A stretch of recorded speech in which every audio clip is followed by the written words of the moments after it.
What's up everyone, welcome back to the channel. I'm Sid Vicious and today we got another exciting interview about Path of Exile 2 conducted by the one and only Wudijo. Let me tell you, Woody knocked it out of the park as an interviewer. He organized his questions really well, sticking to the topics and really getting to the core of the matter. In this video, we're going to dive into all the juicy details that were covered, including the beta, trade, SSF, quality of life, Respec, and much more. So without further ado, let's get into it.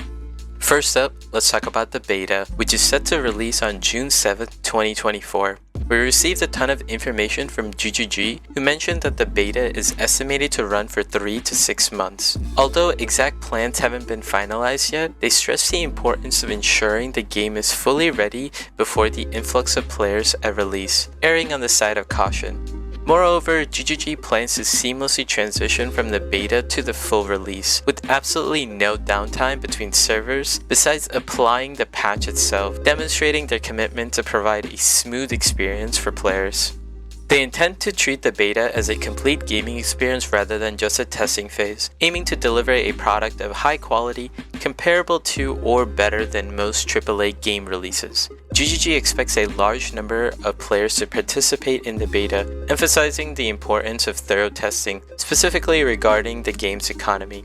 Access to the beta will be more available to a wider audience with various methods of obtaining beta keys. Previously, to access the beta, it was either a supporter pack that had the key included, random beta keys were drawn from signing up on email, and it was either an accumulation of money spent in PoE.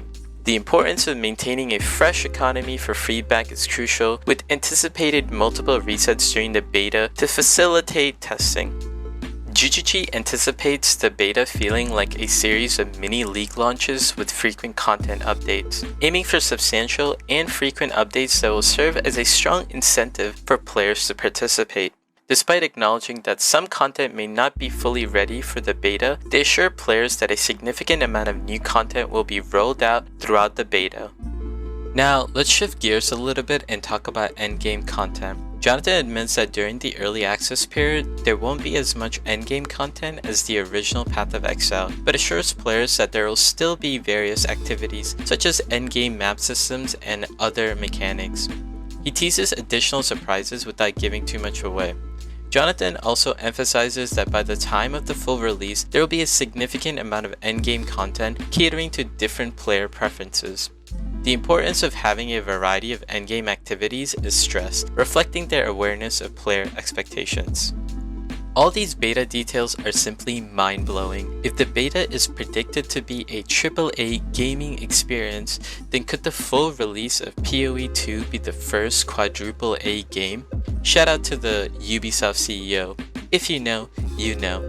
Anyways, the excitement can't be contained. We're just 3.5 months away, and if you're not counting down the days, are you really a fan?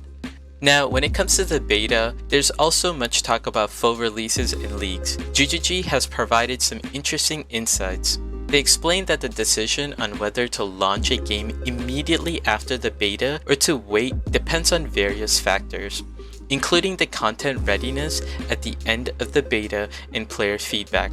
They express a desire for the release to feel fresh and different from the beta, suggesting that a new league could provide this change and enhance the player experience.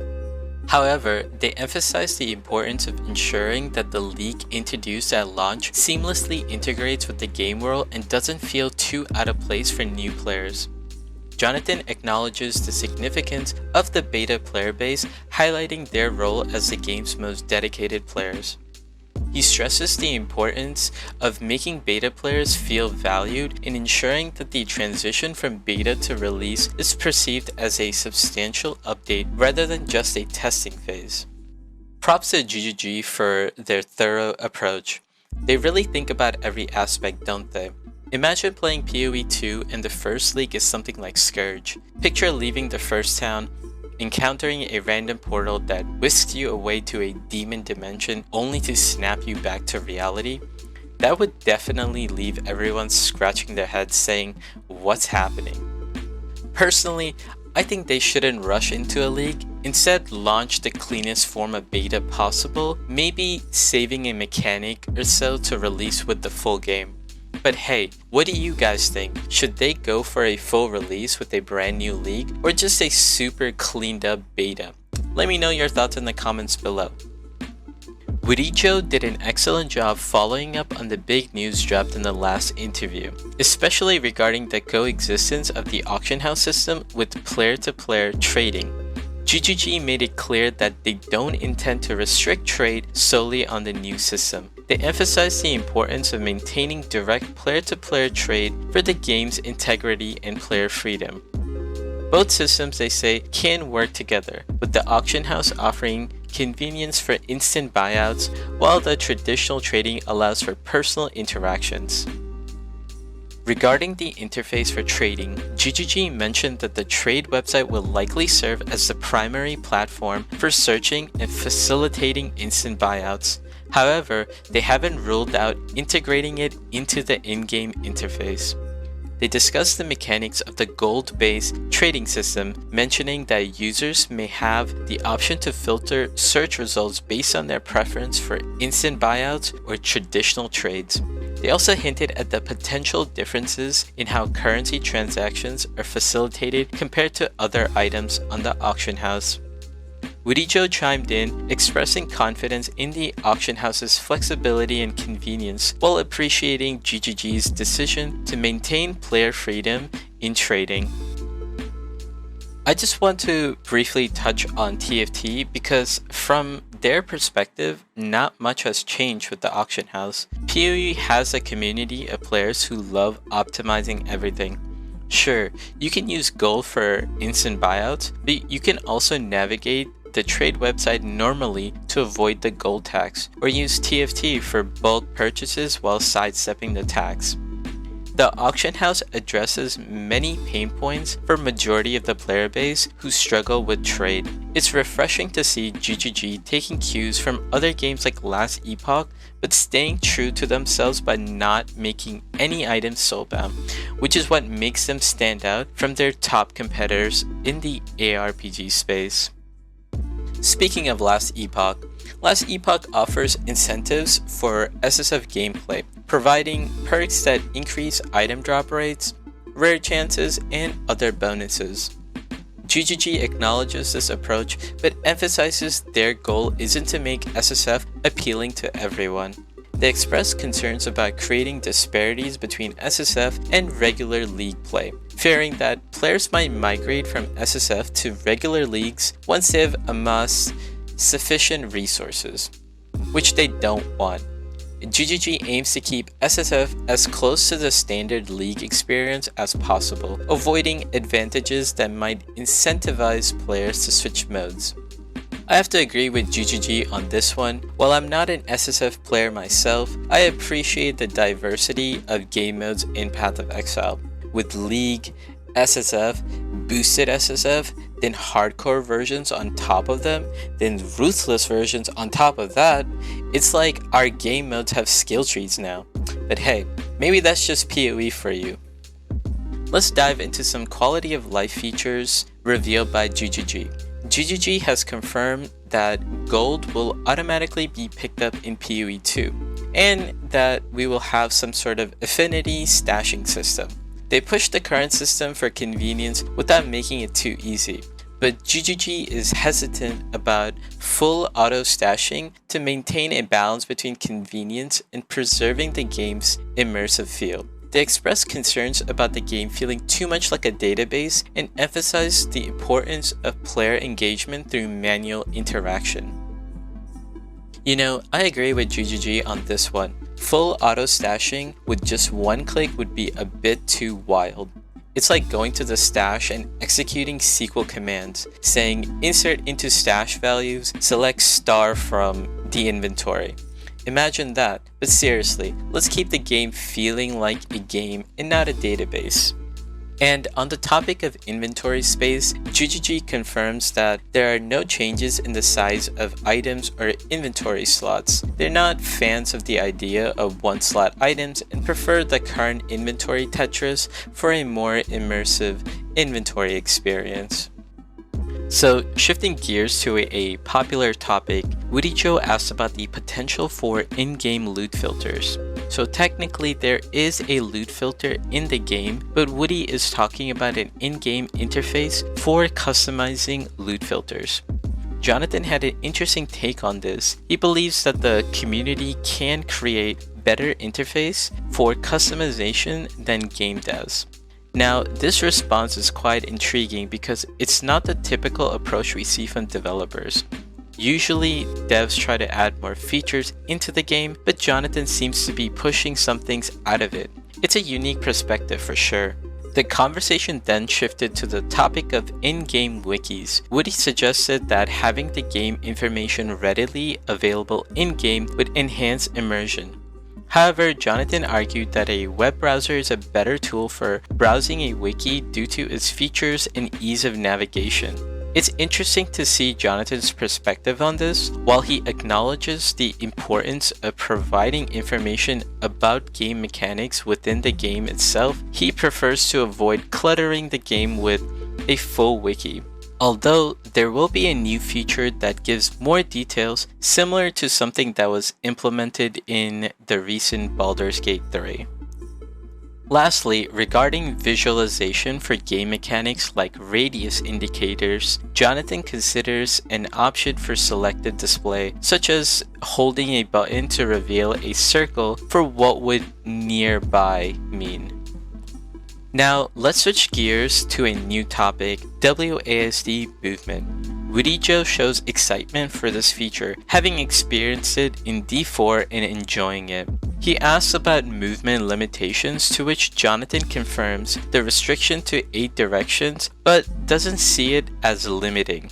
He mentions that all their gameplay currently revolves around WASD movement and even prefers it, especially with melee weapons. They both discuss the possibility of moving the character while interacting with the inventory and its impact on racers. However, Jonathan sees it as beneficial for the overall player base. So it looks like WSD, I hate to say it, might just become the new meta. That bald man from Texas was right all along. Shifting gears to crafting, Woody raises an important question about the gameplay loop and the frequency of crafting. Jonathan expresses his desire for crafting to be more prevalent in PoE 2 compared to PoE 1, suggesting the use of Chaos Orbs for common item upgrades. He encourages players to pick up items, apply Chaos Orb to them, and if they work, great. If not, toss them. Jonathan then goes into the design philosophy of isolating crafting to specific item types, such as using beast crafting, for example, for armor changes, and another crafting method for weapons. While this isn't exactly how it's implemented, he aims to introduce players to various crafting techniques while keeping other techniques hidden. Additionally, Jonathan emphasizes the importance of making each crafting action meaningful to avoid mindless repetition, highlighting the removal of spamming currency orbs in PoE 2. He stresses the focus on thoughtful crafting decisions. As for the beta, Jonathan mentions that there will be limited crafting options initially, but they plan to add more systems over time. And a significant aspect of crafting is the crafting bench, details of which Jonathan plans to reveal later. Wudijo's ability to identify potential issues is incredible, especially concerning the crafting loop. Many players who often play trade focus on adjusting resistances during the campaign and then resort to outright purchasing gear. The intricacies of mid to high-end crafting with its multi-step processes are often overlooked despite their profitability. Without experiencing the crafting system firsthand, it's hard to anticipate how this game loop will feel. There are numerous questions that need answering. How frequent will I pick up items to Chaos Orb them? How often do Chaos Orbs drop? And what about other currencies? The beta just can't come any sooner. Let's dive into the topic of influences. Woody steers the interview towards exploring factors that may have influenced the development of PoE 2. Jonathan shares insight into their approach, mentioning a broad scope of inspiration beyond just the ARPG genre. He highlights games like Elden Ring, emphasizing their focus on functionality rather than copying features. To add on, Jonathan stresses the importance of staying responsive to competitors, ensuring that PoE 2 remains relevant and competitive with the ARPG landscape. Furthermore, Jonathan discusses the decision to embark on developing PoE 2, revealing that it was driven by the need to modernize the game and attract new player base. He expresses the desire to set high standards and foster innovation while adapting to the ever-changing genre. Now, let's pivot the discussion towards the social dynamics within Path of Exile, with a specific focus on solo and group play. Jonathan talks about the potential for build synergies between players in PoE 2, highlighting how these combos could enhance group play. He emphasizes that PoE's design is inherently solo-friendly, aiming for all content to be accessible to solo players. However, Jonathan expresses a desire for a balanced approach where both solo and multiplayer gameplay offers similar benefits and enjoyment. To add on to group play, Jonathan provided insights into how various character builds could synergize, like a druid creating volcanoes while another character with powerful slam abilities could trigger more eruptions. This concept reminds me of combo mechanics seen in games like Guild Wars 2. It's exciting to think about the multitude of synergies that are possible in Path of Exile 2, enhancing the co-op gameplay experience. It might be more interesting to play with a friend instead of an aura bot. Who would have thought? Let's talk about builds in Path of Exile 2. Wiki points out that PoE 2 builds appear to be more intricate compared to PoE 1 builds, largely due to the introduction of various combos and mechanics. Jonathan agrees, highlighting that while PoE 2 builds may demand more actions, the complexity of PoE 1 builds should not be overlooked. He explains that although one-button builds are feasible, they might not be as effective as multi-button builds due to balancing considerations. The discussion also touches on automation options, weighing the trade-offs between automation and effectiveness. Jonathan adds that the beta phase will be challenging, with adjustments based on player feedback. Furthermore, Jonathan mentions that Path of Exile 2 will feature more differences between monster types, requiring players to adapt their strategies accordingly. Various situations may call for utilization of different skills or even combos, making the gameplay more interactive. In essence, the viability of builds will need to be thoroughly playtested once players get their hands on the game. Regarding concerns about power creep and game balance, I agree with Jonathan's sentiment that PoE 1 has been streamlined, evident in players acquiring high-end items very early in the game, such as Day 1 Mageblood, Headhunter, and/or Mirror. I believe GGG's approach of maintaining a challenging beta experience and gradually adjusting game balance will contribute to the game's longevity.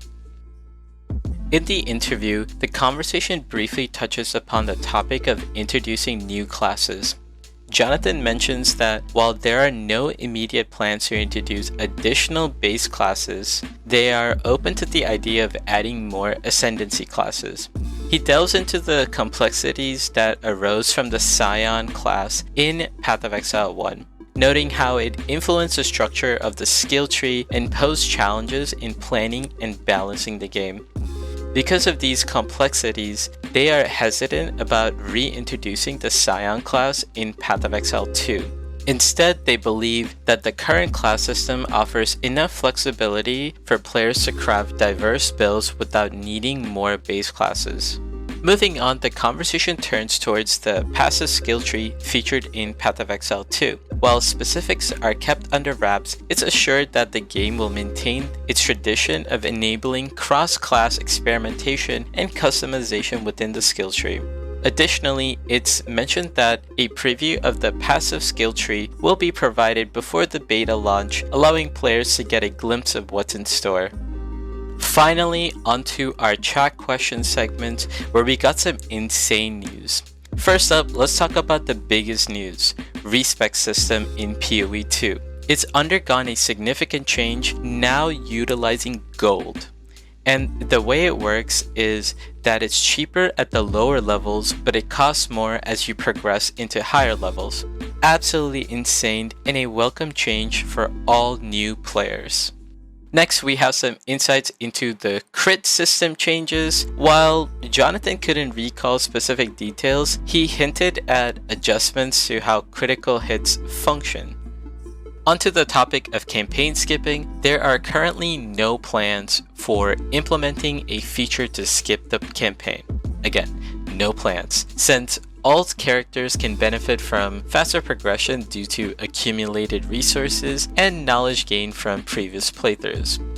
Regarding the guild system, Jonathan mentioned that while there are no immediate plans for changes, they're open to consideration additional features based on player feedback in the future. Crossplay details are still under wraps for now, with Jonathan mentioning that more information will be revealed later. A lot of people think crossplay is in PoE 2, but at the moment it's just not fully revealed. In a rapid fire round, here are some quick tidbits that were discussed in the chat questions. Ultra wide support will be available, but there's a maximum width. Melee combat has seen improvements through animation, and of course, the Mirror of Calandra will be in PoE 2. Additionally, support for the Steam Deck is confirmed. Lastly, transitioning from mouse and keyboard to controller isn't seamless unless you press a button. And that wraps up for today's video. I hope you all found this summary insightful. If you are a returning viewer, remember to hit the like button, drop a comment, and subscribe to stay updated with our latest content. I'm personally counting down the days until the beta. As for more content, I will be keeping a close eye on Last Epoch, which is set to release in just a week. It'll be interesting to see how their launch unfolds. But that's all for now. I'm Sid Vicious, and I will see you later.